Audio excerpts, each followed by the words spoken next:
My name's Cody Yon. I'm a fourth year here at the University of Minnesota, and I wrestle 165. Winning Big Ten Wrestler of the Week is definitely a big accomplishment for me. Just being the Big Ten alone is definitely the toughest wrestling conference around, hands down, compared to any other conferences.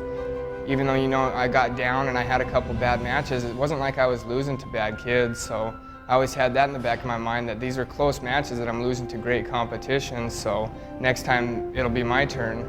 Being his brother, I've wrestled with him my whole life. I know his full potential. It's frustrating for me to see him when he loses because I know he's better than that, but just looking at it in a dual meet aspect, getting pinned by the Iowa guy and then coming around beating him, that's a 9-point swing in the team race, so it's huge. Iowa's always been a giant rival, and the last match that I wrestled with the kid, I feel like personally I didn't wrestle to my full potential. A couple things didn't go my way, and the kid capitalized on my mistakes, and he beat me fair and square. But the fact that I had a shot at redemption and a chance to get revenge made it all the more worthwhile, and winning it in overtime, what a closer way to win a match in a tight dual meet against an amazing opponent. We want to win titles, and personally, I just want to wrestle to the best of my ability. Win or loss, I feel like I have the potential to be a national champ, and I'm not going to stop until I prove it. And I'm just going to wrestle to the best of my ability. That's my main objective. There's nothing like winning a national title and to be able to share it with somebody, not just teammates alone that endure it, but somebody that's grown up with you and endured everything from childhood. I don't think I could honestly put it into words what it would mean to me. It'd be great. This is the last opportunity. We did the same thing in high school. We both won state titles together, and then the team won the state title also. So I think that's our plan, going out on top, both of us, and the team title too would be great. No better way to finish it off than that.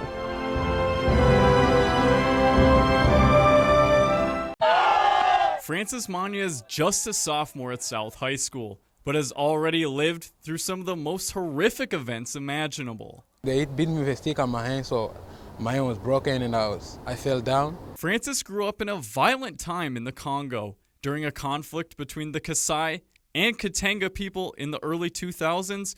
Members of the opposing group showed up at Francis's family's doorstep. We were sitting in the living room and we just saw people came in the house, and then started fighting, picking up fight, and then they hit me, they hit my dad, and they hit everybody, and then everyone has to run.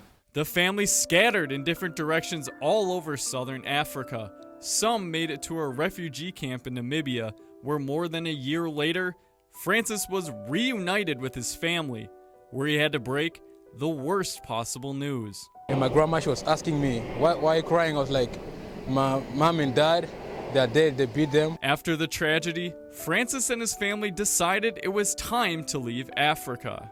I just saw my auntie called my grandma that you guys are coming to Fargo, and I was so surprised. I was like, oh, really, going to America? I was like, from there, I went in the room, I started crying. I was like, she asked me, why are you crying? I was like, I'm going far away. That brought him here to South High School, where for the first couple months, Francis had a hard time fitting into his new life in America. I was always quiet, because I had no friends. I always quiet. When the first day I came to Fargo, it was kind of cold, and I didn't know anyone. I was always in the house looking at the window. His fortunes changed when he found out that even in Fargo, kids played the game he grew up loving back in Africa.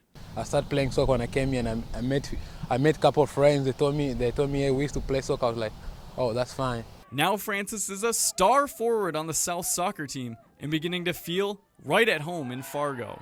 This is the best team. My team is like a family to me. Up until last winter, Francis thought his immediate family was gone. But through Facebook and eventually sending letters, Francis's family confirmed that his parents were still alive in a refugee camp in Zambia. I was so excited for Francis. Was so happy, tears of joy for the first time when he heard his mom's voice after a long time. He was so excited. Life is going fine now. I can feel like I'll be someone in life. Francis can now head to the state tournament with his new Bruin family, knowing that his own family is safe after more than a decade of uncertainty. Reporting for WDAY 6 Sports, I'm Phil Ford. Wiffle ball is one of the staple backyard games kids play growing up. One group of friends in Valley City has taken the game they played as kids to a whole new level. it really brings us back to when we were little kids. 5 years ago, a group of friends in Valley City wanted to reconnect with their childhood through the game they grew up playing. That's when the Wiffle Ball World Series was born. A group of friends of ours, we always used to play wiffle ball when we were little kids, and we thought it would be a good idea to put together an actual tournament together, you know, bring people back. Well, we want to kind of relive our childhood. It's like we always had plans of doing like a Wiffle Ball World Series. We couldn't ever imagine it to be like this. On the field, it's a normal game of wiffle ball between teams of 4 players, with a few modifications. It's very backyardish. 2 outs per inning. We have, you can throw the ball at people, get them out. No shoes allowed. That's another thing we allow to tear up the field. That's where the normalcy stops and the ridiculousness of a tournament filled with late 20-somethings playing a kids game sets in, as the guys have added new elements each year. With how ridiculous that the wiffle ball event can be, we've just grown it year after year.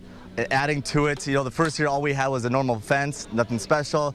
Then adding a helicopter flyover, color guard this year. And so we've just added pieces to it year after year, and it's just become the event that it is today. It's like that perfect like balance of like being a little over the top, but yet like still like respectful of what we're doing and still having a good time. So yeah, it's ridiculous, but in a good, very good way. It's become a spectacle unlike any other in North Dakota.